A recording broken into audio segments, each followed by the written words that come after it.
مسافر سړی قربانی نشته واجب په نه ده د اختر اول ورځ دویم ورځ دریم ورځ پدې یو سړی مسافر شرعي سفر کړو 77 کیلومتر د په بهر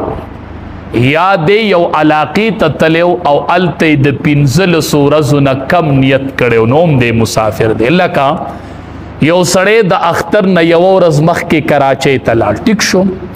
کراچۍ کې د 10 ورځې د اوسېدو اراده ده نو دا مسافر دی ښه په د باندې اوس قرباني نه ده واجب دا د خدای شان دی خو چې ګورې د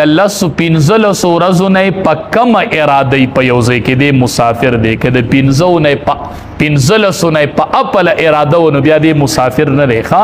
دا ملیشا دوبو کې چې دی دا مسافر نه دی هسې نه چې تاسو وایئ چې دا مسافر دی دی خو د 15 ورځو نه سیوا نیتونه دي که نه چې لاړ شي نو دا مسافر نه دی ښه په دغې 3 ورځو کې که یو سړی مسافر نو په د شریعت د طرف نه قرباني واجب نه ده خو د ملیشا او دوبۍ دا چې دي دا مسافر نه دي ښه چې د 15 ورځو نه په اپله په یو ځای کې د پاتې کېدو اراده دا مسافر نه دی نو په مسافر باندې قرباني نشته دی به موقي بل دا چې دا سړی به مالک د نصاب مالدار وي په غریب سړی قرباني نشته مالدار چاته وایي لږ دا مالدار وپېژنئ یو څو څیزونه دي اول چې د سره 9.5 تولې سره زر وي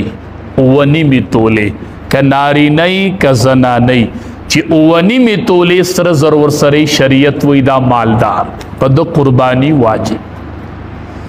یو نصاب دا شو یو څو څیزه دي نمبر 2 چې د سره 52 تولې سپین زر وي خیر کسره زر ورسره 9.5 تولې نه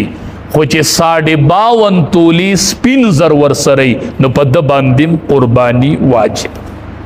دوشول دریم د سره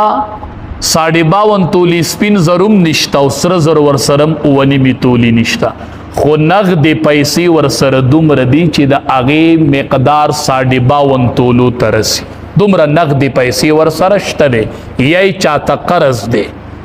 خو چې هغه پیسې 52 تولو سپین زرو ته رسي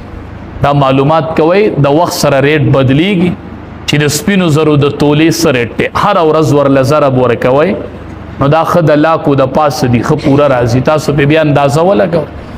نو د سره نقد پیسې دي هغه 52 تولو ته رسي سپین زرو ته نو په دم قرباني واجب ده یا ورسره نقد دي یا یې چاته دي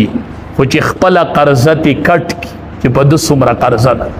د هغې نه پس دا پیسې 52 تولو سپین زرو قیمت ته رسېدې نو په ده قرباني واجب